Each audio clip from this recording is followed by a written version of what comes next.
में दिल्ली की सियासत किसी स्कूल के टीचर रोस्टर की तरह हो चुकी है, जहां पर अरविंद केजरीवाल फिलहाल अपने ऊपर लगे आरोपों पर जनता के भरोसे वाला डस्टर चलाना चाहते हैं। इन सब के बीच कामकाज की फाइल आतिशी के हाथ में आ चुकी है।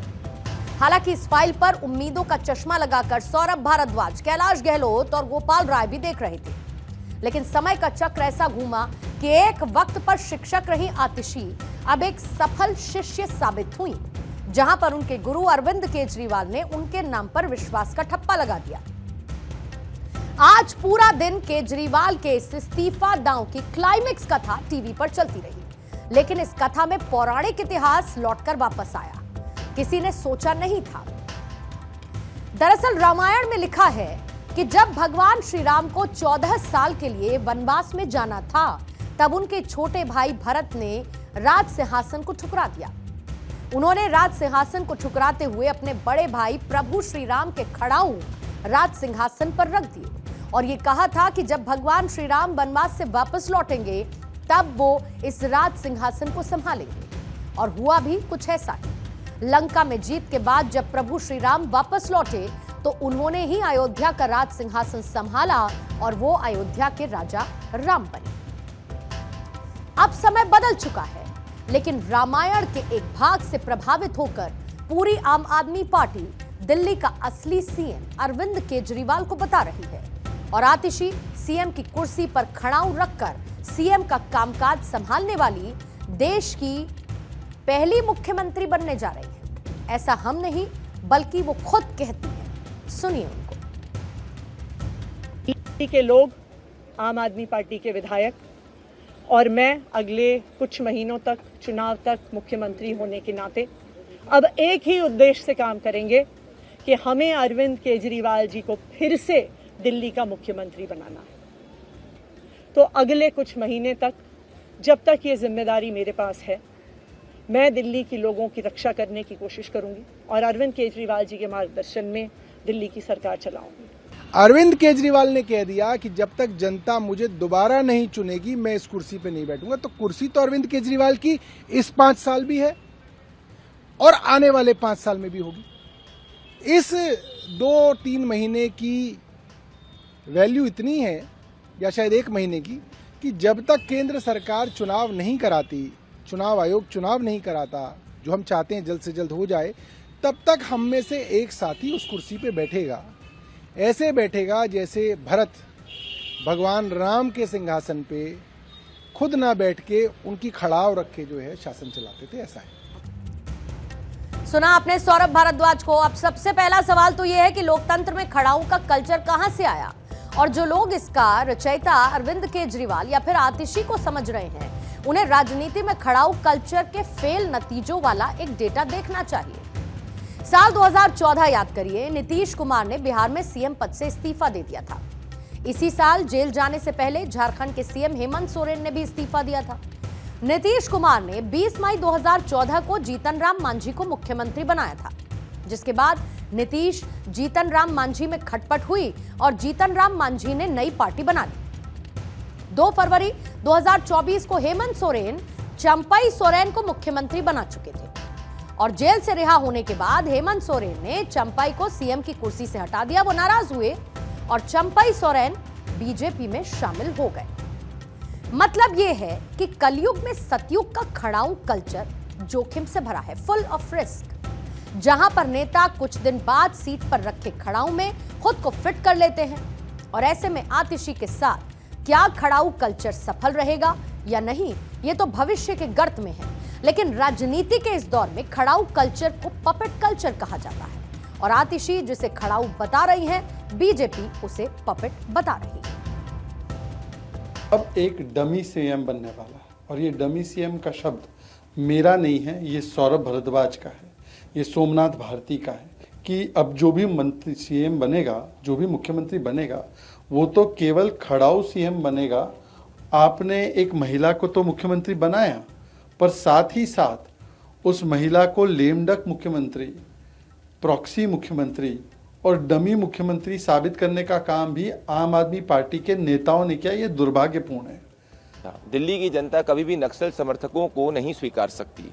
इससे ये भी समझ में आता है कि दिल्ली की जनता के सामने आम आदमी पार्टी क्या दर्शाना चाह रही है कि महिलाओं को वो पपेट और डमी के रूप में ट्रीट करती है। क्योंकि इस आम आदमी पार्टी के सौरभ भारद्वाज तो ये कह ही रहे थे कि जो चीफ मिनिस्टर होगा ये टेम्पररी और पपेट चीफ मिनिस्टर होगा।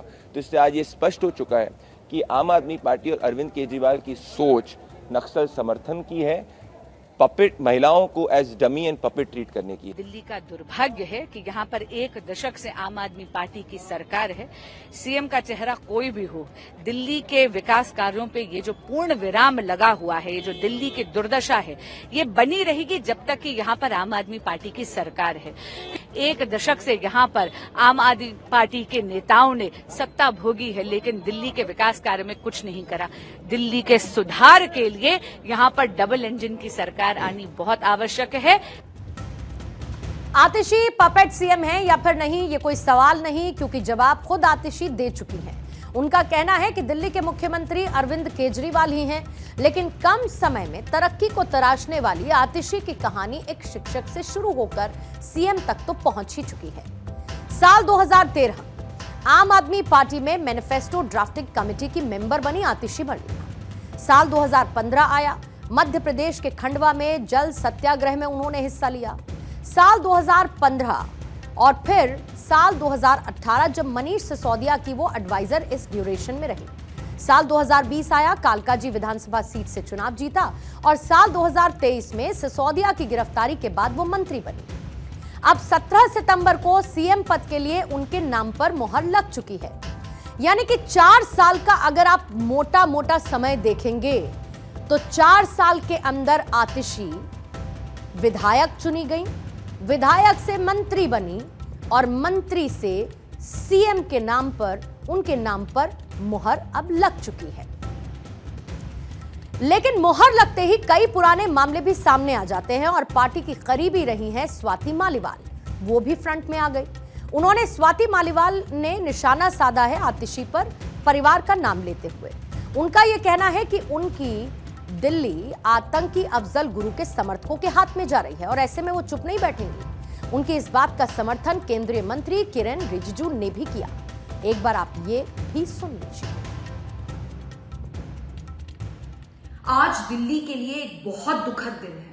आज दिल्ली की मुख्यमंत्री एक ऐसी महिला आतिशी मारलेना जी बनने जा रही हैं, जिनके अपने परिवार ने आतंकवादी अफजल गुरु को फांसी की सजा से बचाने के लिए एक लंबी लड़ाई लड़ी। उनके अपने माता पिता ने कई बार राष्ट्रपति जी को मर्सी पिटिशंस, दया याचिकाएं भेजी कि अफजल गुरु को फांसी ना हो, कि अफजल गुरु निर्दोष है, कि अफजल गुरु सिर्फ एक राजनीतिक साजिश का शिकार बन गए। ये कितनी गलत बात है। आतिशी मरलेना का फैमिली लोगों ने अफजल गुरु के पक्ष में खूब हल्ला बोला, सुप्रीम कोर्ट को भी क्रिटिसाइज किया। अफजल गुरु जिन्होंने पार्लियामेंट को अटैक किया, भारत में टेररिज्म को आगे बढ़ाया, उनके पक्ष में ये मरलेना का फैमिली था। इसका जवाब कौन देंगे? लेकिन जो भी हो, आम आदमी पार्टी ने दिल्ली को तो बर्बाद कर दिया, पंजाब को भी बर्बाद कर रहे हैं। स्वाति मालीवाल ने अपनी बात रखते हुए आतिशी की मां तृप्ता वाही का एक पुराना वीडियो क्लिप भी साझा किया, जिसमें वो कहती हुई ये दिखती हैं कि अफजल गुरु को बलि का बकरा बनाया गया। छोटी क्लिप है, एक बार इसको भी जल्दी से सुन लीजिएगा। One more has been saved from being hanged, so to that extent we are happy, but we are unhappy that Afzal has been made, in our political understanding, the scapegoat. आतिशी की मां पर अफजल गुरु की फांसी रुकवाने के लिए पिटीशन फाइल करने का आरोप लगाया जा रहा है। इन दावों की सच्चाई जानने के लिए जब हम रिवोल्यूशनरी डेमोक्रेसी.org वेबसाइट पर पहुंचे तो वहां पर राष्ट्रपति को अफजल गुरु की फांसी रुकवाने के लिए पिटीशन भेजने वालों की लिस्ट में एक नाम तृप्ता वाही का भी नजर आया। यहां पर हम ये साफ कर दें कि आतिशी एक इंटरव्यू में ये बात साफ कर चुकी हैं कि उनके माता पिता के पॉलिटिकल लर्निंग से कोई मतलब नहीं है। शायद यही वजह है कि उन्होंने अपने माता पिता की तरफ से दिया गया मिडिल नेम मारलेना भी अपने नाम से हटा दिया है। मीडिया रिपोर्ट्स के मुताबिक आतिशी के पिता विजय सिंह कट्टर कम्युनिस्ट थे। उन्होंने जाति और धर्म की पहचान का विरोध करते हुए आतिशी के नाम के साथ मारलेना जोड़ दिया। ये उनका सेकेंड नेम था, सरनेम नहीं। मारलेना में कार्ल मार्क्स और व्लादिमीर लेनिन के उपनाम भी मिलते हैं। बहरहाल हकीकत यही है कि आतिशी दिल्ली की मुख्यमंत्री बनने जा रही हैं। अरविंद केजरीवाल इस्तीफा दे चुके हैं। अब देखना यह होगा कि जिस फॉर्मूले के अंतर्गत अरविंद केजरीवाल ने यह इस्तीफा दांव खेला वो सक्सेसफुल होगा या फिर नहीं होगा।